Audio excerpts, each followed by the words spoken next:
Hello everyone, Andrew here, and welcome to today's video where I thought it'd be fun to commentate over an episode of the Canadian game show Video and Arcade Top 10. As the name implies, it's all about video games, but also has some other forms of entertainment such as movies and music thrown in there. But if you watched this back in the day, it was because you wanted to see video games on cable TV. No one who grows up these days will know just how special of a thing that was to actually see video games featured in a television program, or even you'd be like watching a commercial and looking at the kind of cabinet under people's TVs to see if there was a game console there. It was really special in an age before you could just go and Google or YouTube whatever you wanted to actually see video games on the television. But the reason I decided to commentate over this episode in particular is because I am actually a contestant on it. It was at one point in my life a yearly tradition for my family and I to go down to the television studio and I would be a contestant on the show. There was kind of like a once a year limit, or else I probably would have been on every single time they were filming it.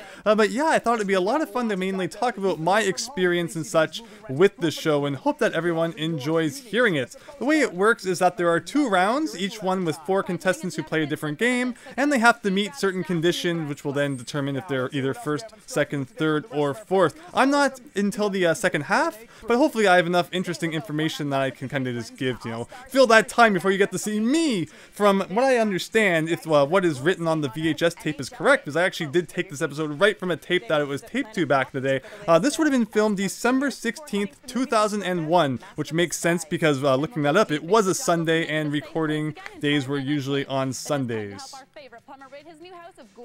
Yeah, the kind of hosts right now are kind of just explaining what's going on.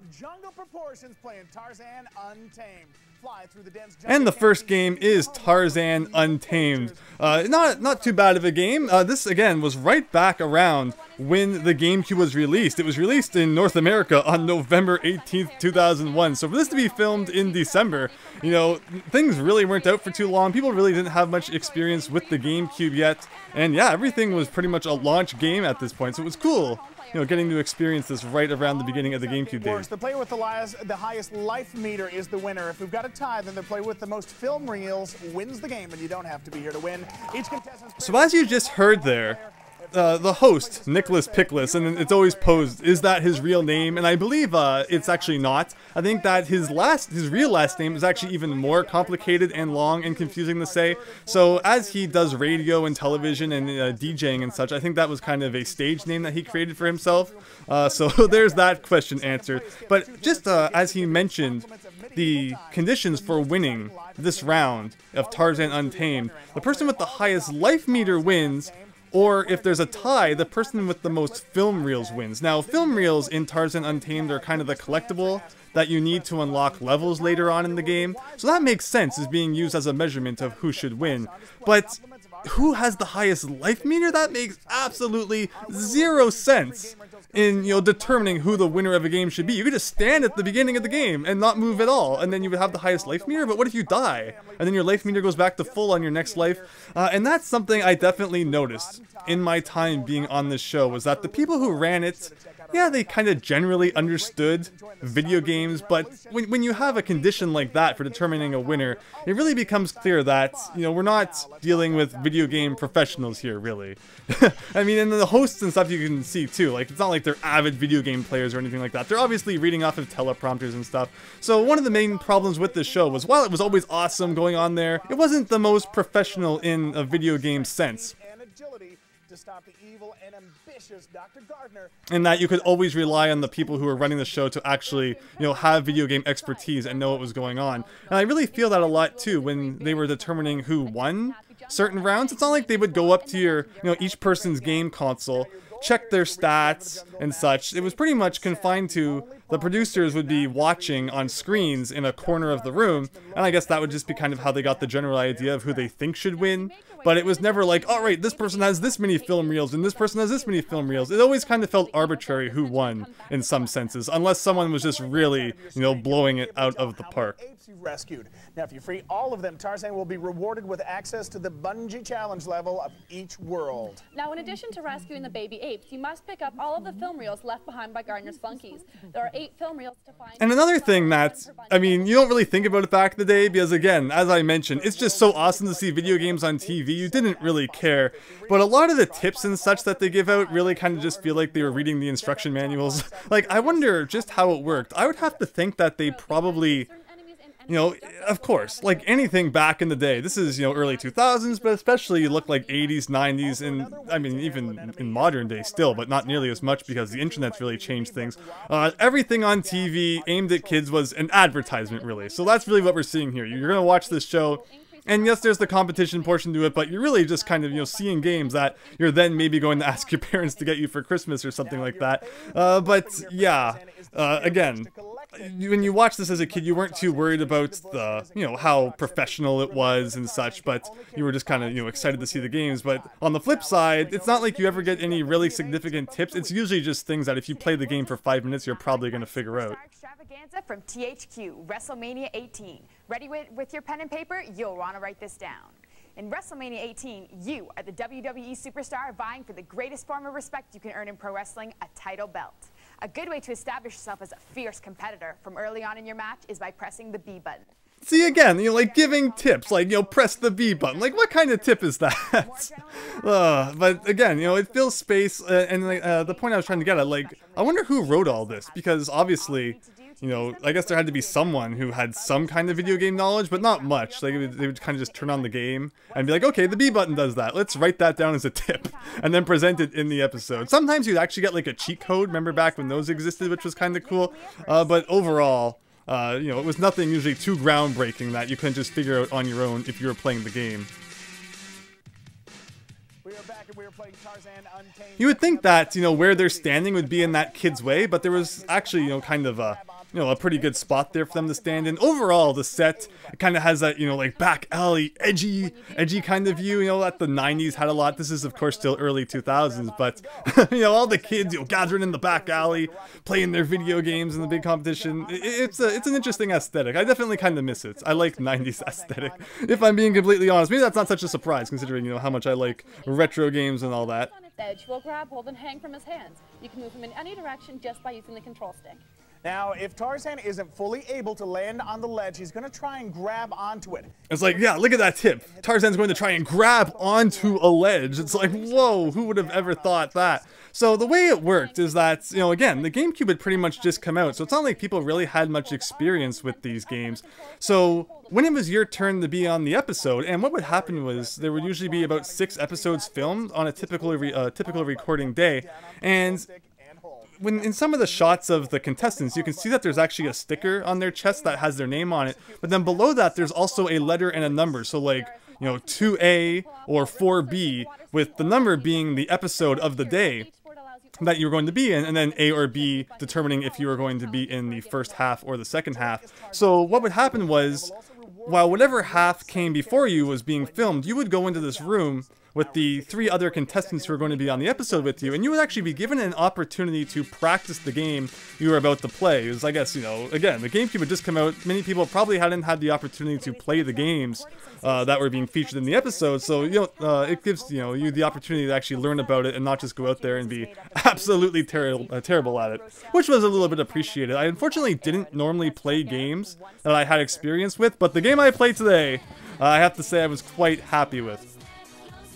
Now what's happening here is they are, you know, this is kind of what I mentioned about it not just being completely about video games. They kind of sandwich some movies and music in there as well. Again, probably for the advertising, so I might have to remove this if it's causing like massive copyright claims or something like that, but, you know, no one wanted to see this. It's like, get back to the video games. I'm not here for music. Impress your friends with everything you know about music. We have 1 free CD for the first person to write in with the correct answer to this question.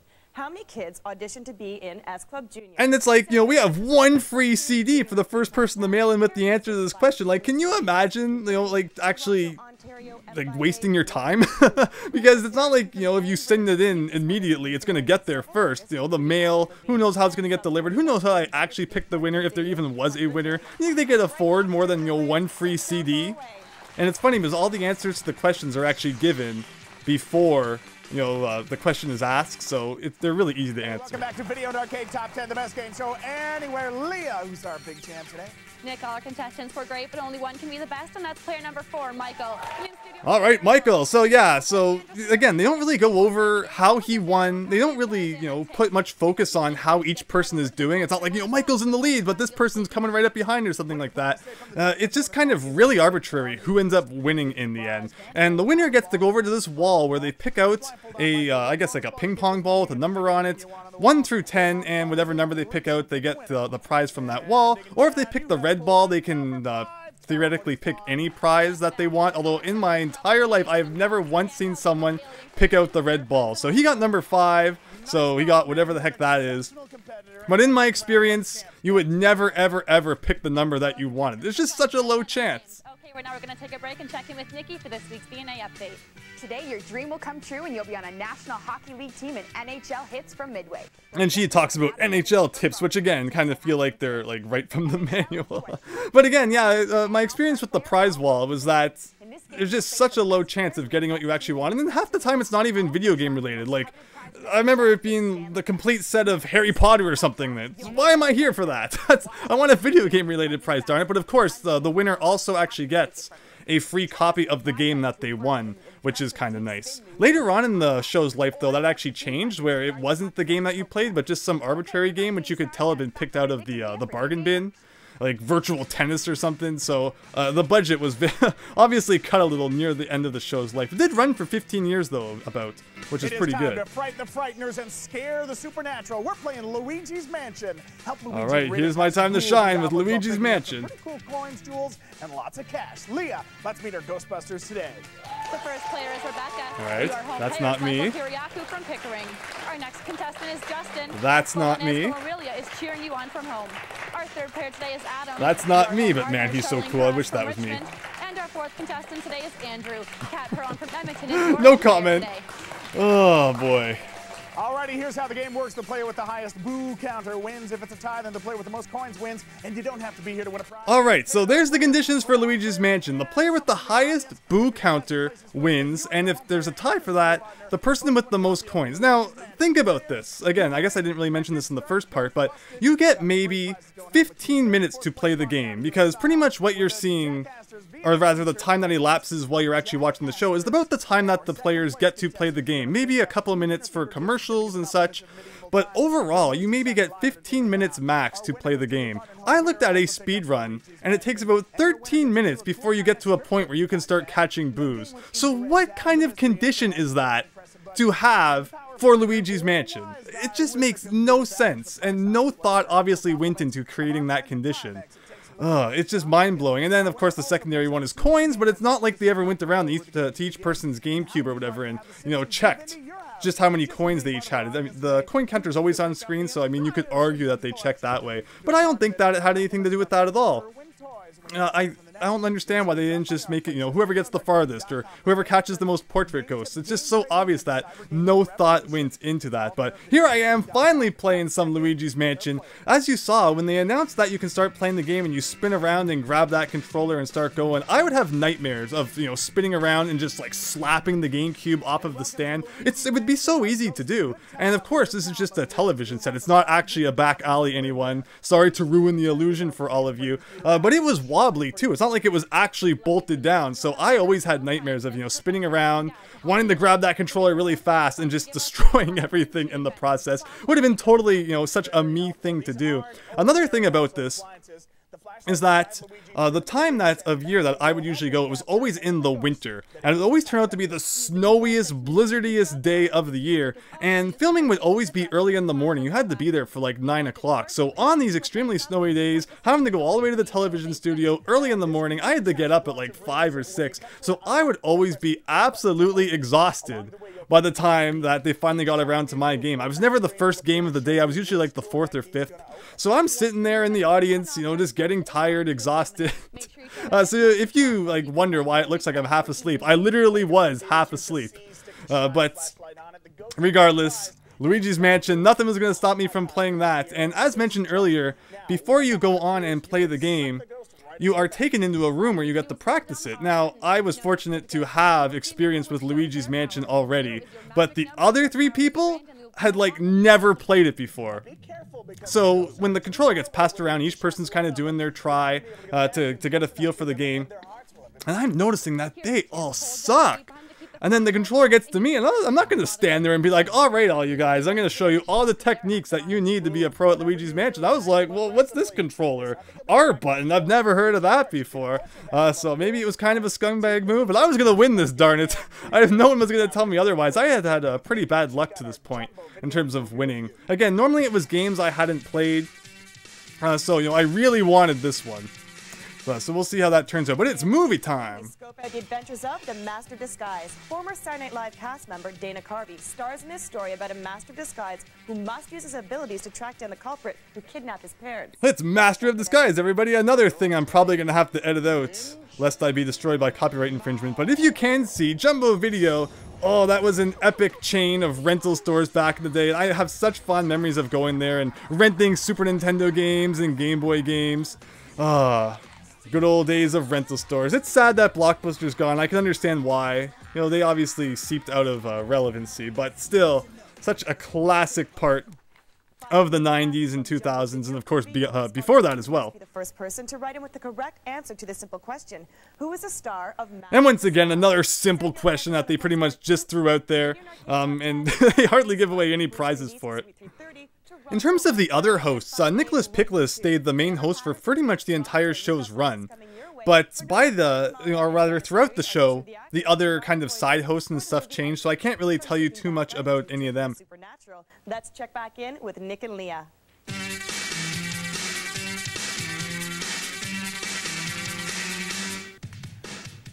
We are back and we're checking out Luigi's Mansion and we're looking at the elemental ghosts. In this game, there are 3 different types of energy elements: fire, water, and ice. Another thing I can tell you about the show later on in its life is that they seem to have trouble getting contestants, where there's obviously 4 contestants here, but in the later few years that I went on the show, and I was on it about 6 times in total, there would sometimes be rounds where there were only 3 contestants, and I guess that's just because there was a shortage of people who wanted to be on it. Not sure why. But it is just kind of interesting that that happened in its later years. I think that this is just, again, so nostalgic. It has its problems, but I have just such fond memories of being on it back in the day, and of course of watching it on TV as well. Before you could just Google anything, it was already to see, you know, what new games and such were out there. And here's me. So this is definitely me. I was the only person who made it to the first boss.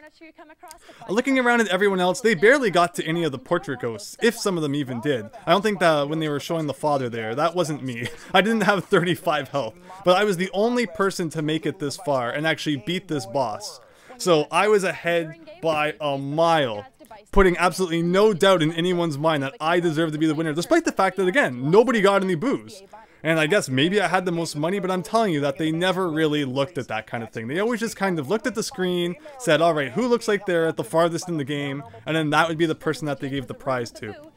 Overall, though, I had a lot of second places throughout my Video Arcade Top 10 career, and the second place prize was 2 trips to Medieval Times, so I had lots of Medieval Times experience. Otherwise, you would get like a 3D puzzle and stuff. Also, another prize for coming in first is that you get a Timex watch, and that was always kind of cool. For Curtis Francoeur from Port Alberni.